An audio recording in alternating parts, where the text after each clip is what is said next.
And that's what you get when you guzzle down salt. Good evening, everybody, and wonderful people of the beautiful free world, and welcome back to another live stream. And tonight we're going to be continuing our discussions and explorations around the crisis which is ongoing in Iran and countries further afield, because there's been quite a lot of developments. And when I say developments, I mean destruction. So they're not really developments, they're more deconstruction. Let's get our words right. So, as we've seen in previous live streams, what's going on in Iran and the wider Middle East, it's now going to touch on a place very, very close to home, which is Dubai. I was raised in Dubai. I spent my childhood in Dubai. For the most part, I have very, very fond memories of Dubai. And I still am very, very much connected personally to the Middle East. I've traveled extensively in the Middle East, various different countries. Long-term career goal, I see myself settling in Bahrain. So yeah, very, very personal live stream, which we're going to do tonight. And it grieves me to say that so I've just got my cat scratching it. Are you coming in? Do you want to come join the live stream? Come on. What are you doing?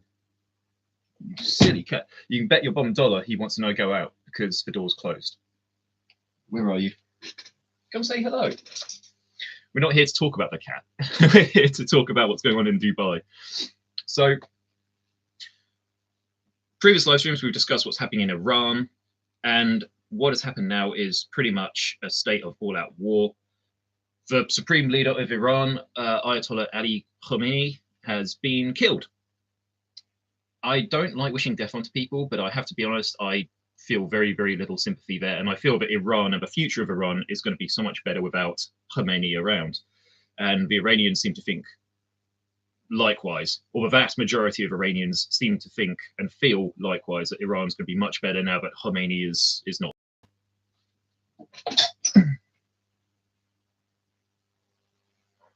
Bye-bye. Bye. Mind your tail.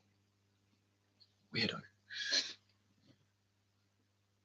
So what has happened since Khomeini has been killed? Iran has had something of a spasm attack. I feel is the only accurate way to kind of describe this. Iran has put out loads of propaganda leading up to this crisis. They knew the US were coming. The USS Abraham Lincoln, the USS George H.W. Bush, and various other United States military hardware in the region was building up. And Iran was putting out all these propaganda videos. I don't know if you've seen any of these propaganda videos, but they are absolutely ridiculous. It's all these AI-generated kind of scenarios where you see these Iranian missiles firing and sinking US ships and destroying US bases in American bases, and American troops surrendering to Iranian forces. It's all fantasy. It's all fabrication. And as has been proven already, the joint US and Israel, joint US-Israeli strike killed Iran's supreme leader. The president of Iran, sorry, not the president, the president of Iran, we actually don't know where he is. So he is suspected dead as well, but that's yet to be confirmed. We can only speculate. Who's leading Iran? We don't know. But what we do know is that the IRGC, which sadly is still an institution in Iran, even though Khomeini is now dead, you're going to still have some hardliners in the IRGC who are now essentially running the show, but with no clear leadership. So it's like a rudderless ship. But the IRGC have now launched missiles left, right, and center at pretty much everyone and anyone in the immediate neighborhood. They have attacked Kuwait. They have attacked my lovely Bahrain, which is my future home. They have attacked the Emirates, which we're going to be discussing. They have attacked Jordan. They have attacked Israel. That doesn't come as a surprise because the IRGC have always hated Israel and they'll use any excuse they can to attack Israel. They've also attacked, I believe, Saudi Arabia.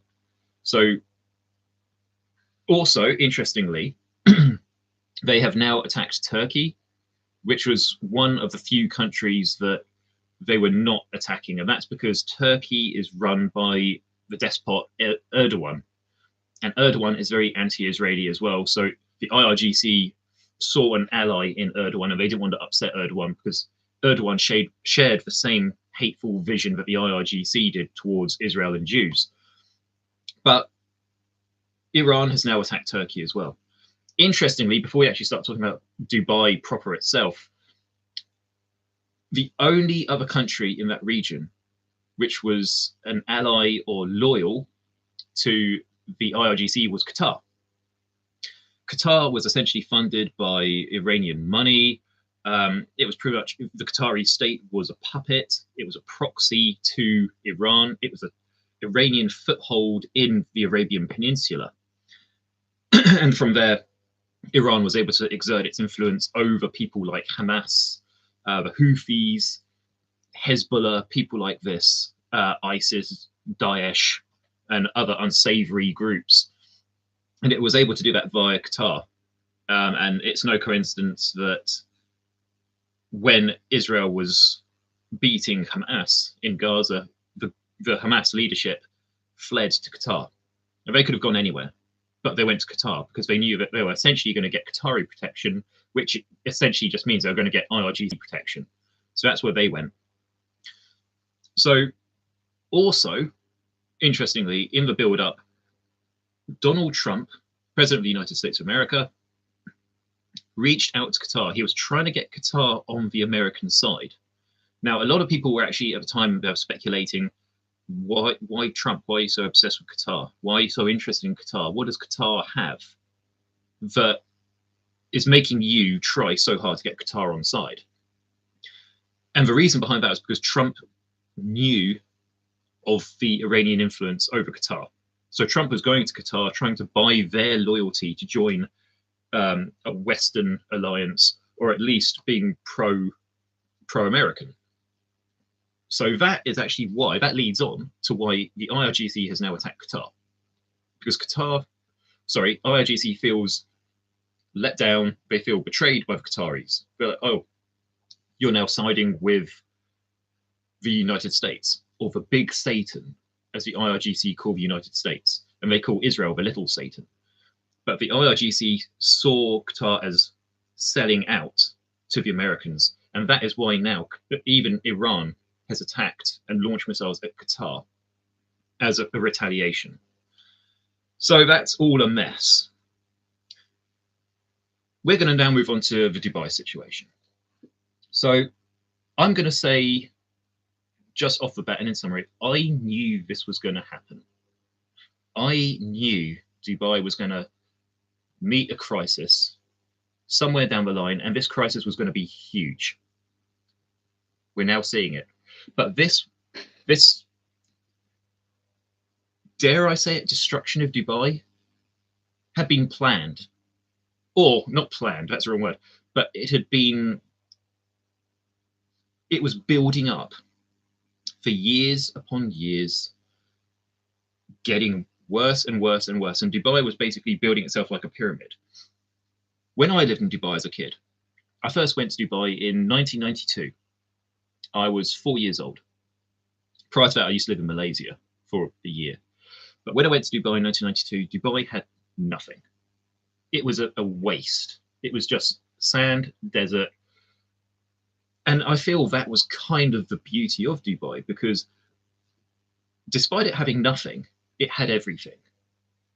It had an expat community from all different nations, and it was a great place to go to school. It was a great place to grow up. Sunny all year round. People were generally friendly. And the people you're interacting with and socializing with, certainly for myself, were people from different countries. So I've always prided myself on being quite culturally relativist to a degree. But that was largely part of the upbringing I had in Dubai. My best friend was an Australian, socialized with people from India and Pakistan and Saudi and all these other places, Sri Lanka, Philippines, Canada, and so on and so forth. And that's what made Dubai such a cool place to live and grow up in those days, and throughout the 90s and into the early 2000s. By the late 90s, Dubai changed, and not for the better. Suddenly, literally overnight, Dubai, which is ruled by what's called sheikhs. Sheikhs are essentially, the easiest way to look at a sheikh is a king. But the Emirates themselves, there are 7 Emirates that make up the United Arab Emirates. The capital, Abu Dhabi, Dubai, Sharjah, Ajman, Ras Al Khaimah, Al Quwain, and Fujairah. Those are the 7 Emirates that make up the UAE. Each of those Emirates is almost like a city-state, so they're ruled by different sheikhs. But an easy way to think of a sheikh is like it's a king. It's almost like a king of Dubai, king of Abu Dhabi, king of, you know, Sharjah, and so on and so forth. But the sheikhs in the late 90s suddenly decided, hey, we are going to make Dubai a tourist paradise. And they had a long-term goal in sight. They had reaped all the oil from the Persian Gulf. So they had loads of money. They had loads of savings, basically. And they were going to turn Dubai into this playground for the rich and famous as a long-term ambition. They based the whole new infrastructure upon established foundations laid by like the Industrial Revolution in England many hundreds of years prior. More recently, they based it on the Asian tigers. That's like Korea, Japan, Far East Asian kind of countries who are modernizing at a very fast pace, but that was more electronic kind of computers, etc., etc. So they based that on the groundwork already laid by Asian tigers and before that, Industrial Revolution. But they took it slow. They didn't just go bang all in once, but they started building these weird buildings. And Dubai, Middle East generally has quite weird buildings. A lot of them are like glass buildings and they're stylized in very certain ways, but they looked aesthetically quite nice to look at. What Dubai was doing now, it was building suddenly all these hotels and making them look weird, making them look not even really pleasant to look at, just very outlandish, very strange. And they did that purely to get attention. So people look at these weird buildings like, oh, have you seen this? This is a really weird building. Take a look at that. People are like, oh, where's that from? And oh, yeah, it's in Dubai. And Dubai began to get a reputation for developing and building these weird ass buildings. But I remember distinctly being at school, and I went to a school called Jebel Ali Primary School, and it was in a village just outside of Dubai called Jebel Ali. Jebel is a dried up riverbed, and Ali was the name of the town. But now Jebel Ali is pretty much now like right in the center of Dubai because Dubai has just expanded outwards. It's still a tiny city physically, but compared to what it was in the late 90s, it's something else. But I remember being at school and being on the school bus driving home to my suburb, Jumeirah. And I remember seeing the very first of these horrible, god-awful skyscrapers. It was called the Jumeirah Beach Hotel. And it looked like a mammoth, like a woolly mammoth is how I remember seeing it when I was a kid. And I remember it had this strange kind of slope which went down like the side of a building. And I remember it looking like the trunk of a woolly mammoth. So I just called it the woolly mammoth building. But this thing was being built. And I remember like me and all my friends on the bus looking at this through the windows. And we're like, oh, what the hell's that? It's like, what are they building? And that was the first one. And that was built. The second one they built was the Burj Al Arab, which is another hotel, which was literally just right next to the Jumeirah Beach Hotel, same kind of complex. And it was designed to look like a sail of an Arabic ship called a dhow. It doesn't look like a sailing ship of a dhow. It looks like a mess. You look at it now, it's short, it's squat, it's fat. It looks like an ugly building. But Dubai was putting out something like, this is a 5. No, it was a 6-star hotel. It's the world's only 6-star hotel. And they kept making this thing about that. And that was it. From that moment, Dubai was paving its way to its own worst nightmare, which was coming 2026 with Iran's attack. Every year after that, the sheikhs were pumping all the money they had into these weird, stupid-looking buildings, these weird projects and other projects which took momentum throughout the rest of the 90s and into the 2000s was stuff like the Palm, which the Palm was this artificial island that they built just off the coast of Dubai, and it was shaped like a palm or a palm tree leaf, hence the name. That was hyped up ad nauseum. People were like, oh wow, you know, the Palm, it's such an amazing thing. Nothing's been done like it before. Yeah, it's true. Nothing was done like it before. But it's now derelict, from what I understand. It was so expensive that nobody could afford to live on it. And the Palm now, you never see it in advertisements. You never hear about it. Nothing ever comes of the Palm. And that's because it's basically just derelict.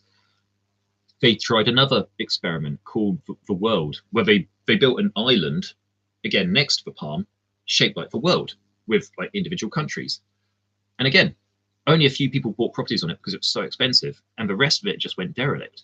So now you don't hear about the World. But when that World was first built, it was all over the news.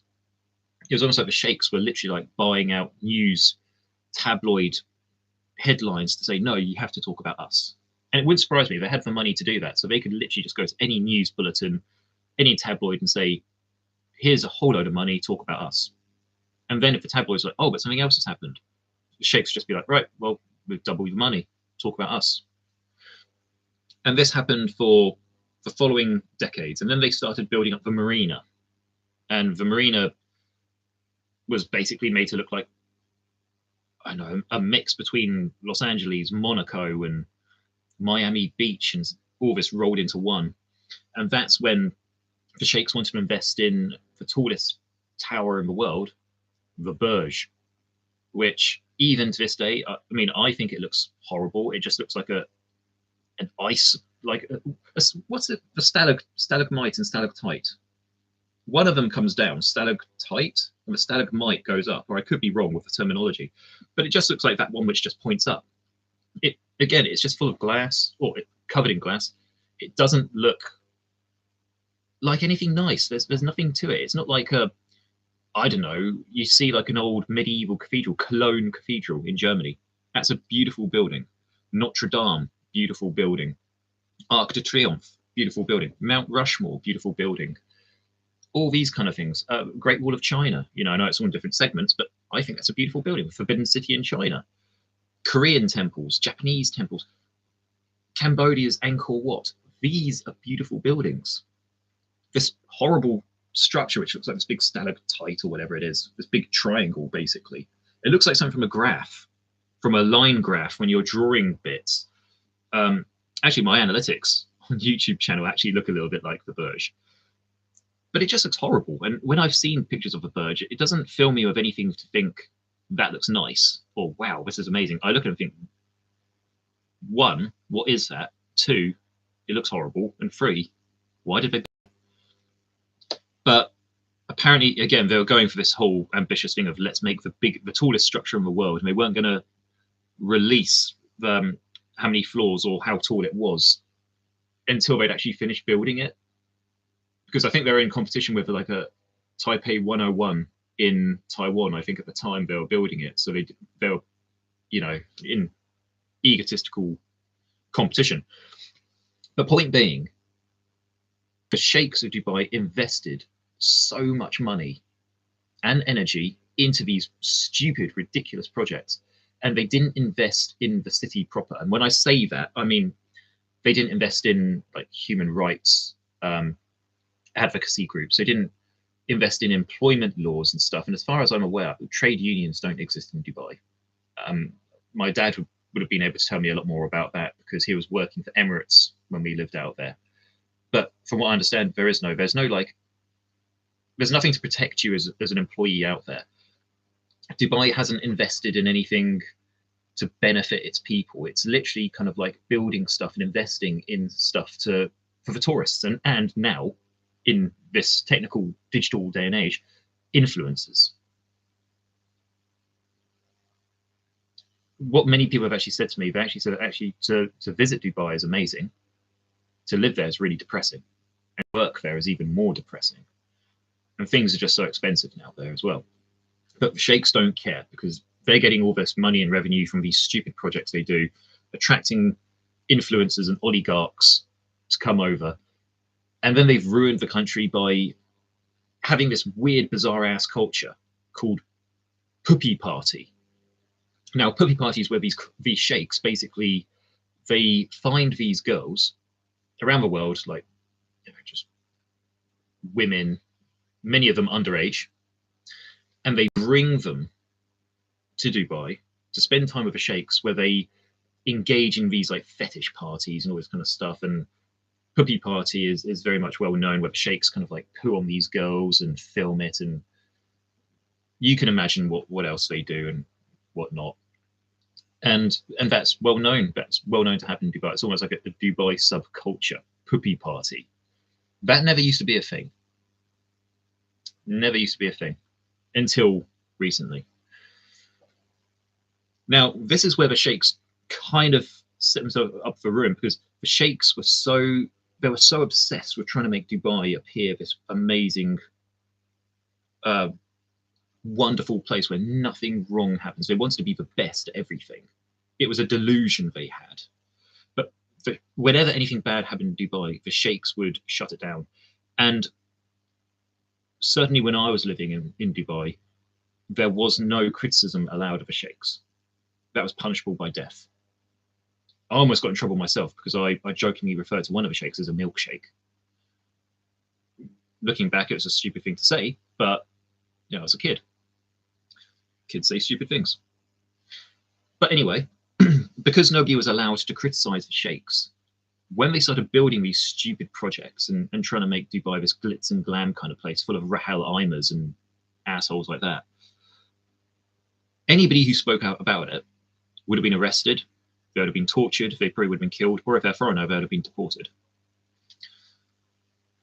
There was even, as a slight sub-story, I don't want to go too much into it, but there was a story of an Afghan shopkeeper in Dubai who, a sheikh's son, a prince, went into one of this Afghan shop, and he took something off a shelf and he was eating it and he wasn't going to pay for it. The Afghan shopkeeper, to his credit, said, "No, this is my shop, you're going to pay for that." The prince was like, "No, I'm Prince of Dubai. My dad's one of the sheikhs. Go fuck yourself." And this Afghan was like, "No, you're going to pay for that. This is my shop." So this prince went off that night, came back with some goons in an SUV. They got this Afghan from his apartment, drove him out into the desert. They wrapped his wrists and ankles up in barbed wire, threw him onto the sand. They were like kicking sand into his face, for basically torturing him. And the goons were filming it on the mobiles, and the prince got into the SUV and then started like driving over this Afghan. That went to Amnesty International. That went to, like, I think it was like the Court of Human Rights. It went to, no, it didn't go to Court of Human Rights, but there were all these human rights groups which were attacking this prince and saying, "What the fuck?" And Dubai was like, "Oh no, we've got bad publicity." So they put on this kangaroo court just to make it look good, purely for publicity, where they tried this prince. The verdict was that the prince was found not guilty, but his goons, his bodyguards who filmed the whole thing, were found guilty. And the story that they fabricated was that the goons had drugged the prince, so he didn't know what he was doing. So he got off scot-free, despite the fact he was the one torturing and there's evidence of him doing it. And the guerrillas got sent to prison. That's the kind of mentality the sheikhs have. Those were rulers of Dubai. Corrupt as fuck. Evil, I'd say. But this is also where it bites them in the back, because the sheikhs were investing so much in these stupid, ludicrous, nonsensical projects, trying to make Dubai the center of the world. They didn't invest in the military. In the Middle East, people give Israel a real hard time because they're like, Israel just invests in nothing but in the military. Israel knows the Middle East is and probably always will be an extremely volatile region.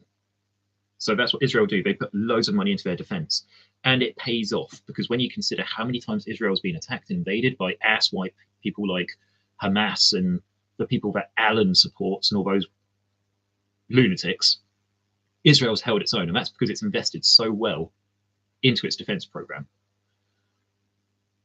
Dubai didn't. I mean, you never hear about the Emirates military. I don't even know if it has a navy. Actually, I think it does, but I think it's like really small. Air Force, if it has an Air Force as well, that's going to be absolutely minuscule. So what the Emirates then did, they're relying on the presence of the United States. The US has bases and barracks and naval dockyards and airfields throughout all the other Gulf countries, Qatar, Bahrain, Kuwait, Saudi, Emirates as well. So that's why the Emirates, for their defense, they depend heavily on the United States. And now this is where, like, the sheikhs, their worst nightmare came true. Dubai is a hotbed of terrorism.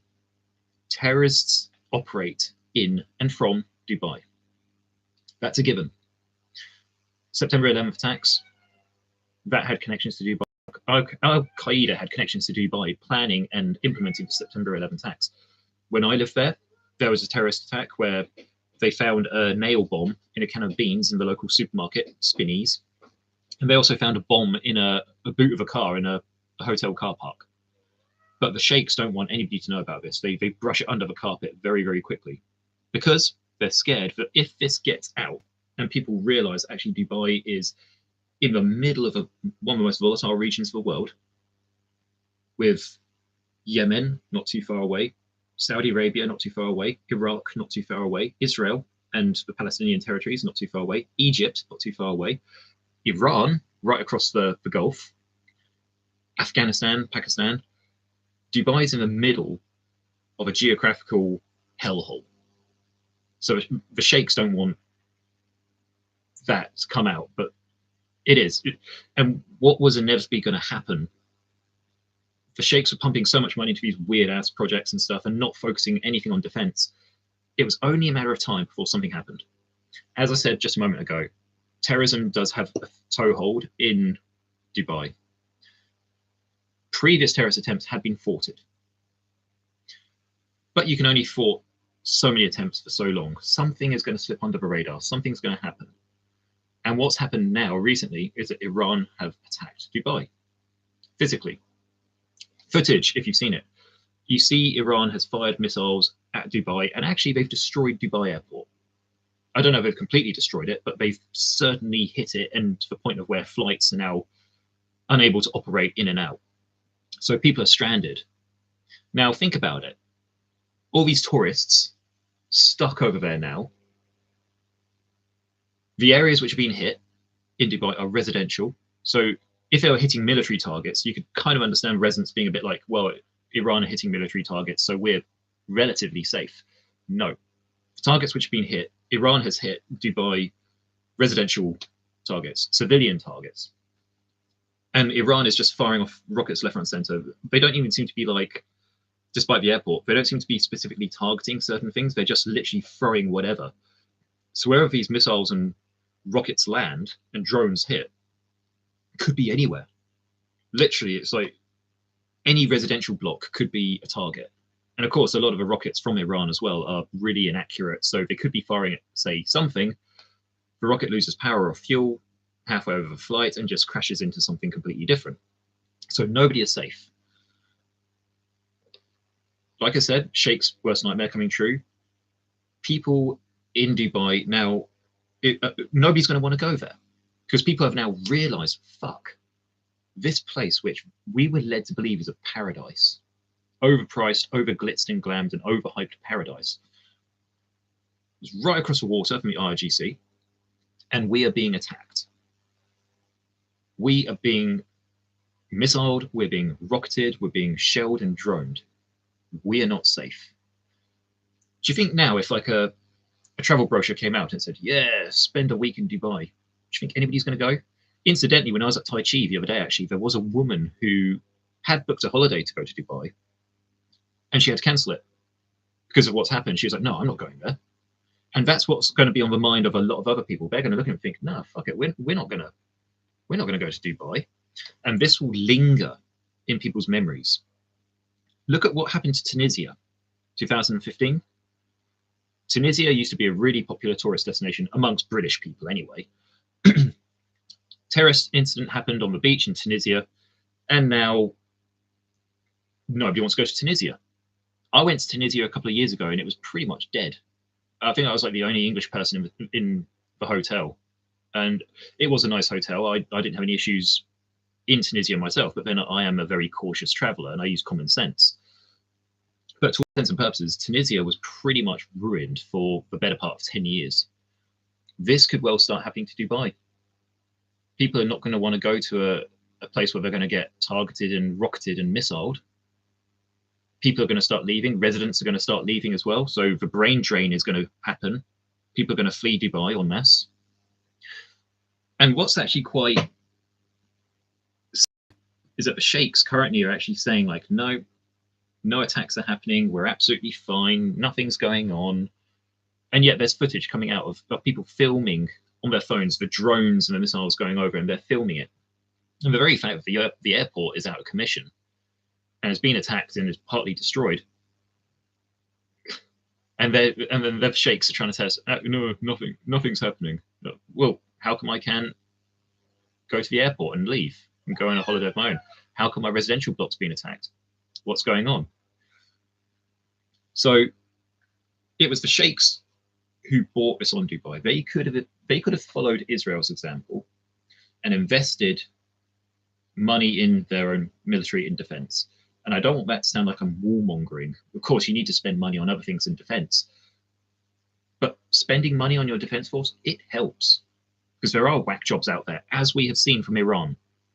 Khameini, Putin, Kim Jong-un,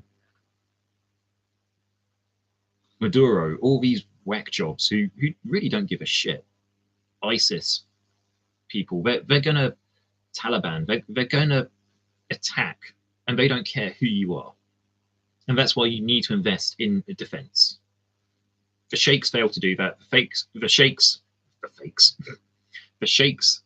failed to protect their own people. So this very thing, which the sheikhs didn't want to happen to Dubai, has happened. This could be the end of Dubai as we know it. Of course, it's not been nuked or anything like that, and Dubai probably will recover from the ashes. But this could damage Dubai as we know at the moment. They wanted to be the center of the world. They wanted to be the most visited city on the planet. They wanted all the all the people to flock there and live there and work there and bring their multiculturals and stuff all over. But this could well change. This could well change. As I said, nobody wants to go to a war zone, to vacate, to live, to work. You don't see people going to Ukraine. It's just humanitarian efforts going out there. And yeah, the sheikhs have brought this on Dubai. The sheikhs should be ashamed of themselves. They're probably not, but they should be. And they have helped ruin and destroy a place which was once so beautiful. It was an amazing place to live. It was an amazing place to grow up. It was a lovely place to grow up. It was a lovely place to live and engage and make friends and develop hobbies and what have you. And they've ruined it. As I said, it was their greed. Their greed.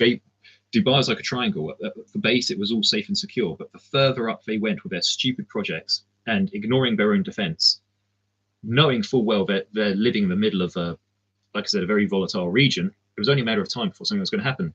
So with each project, the pyramid was getting narrower and narrower and narrower and narrower and narrower until it's now got to the very top, can't go anywhere else.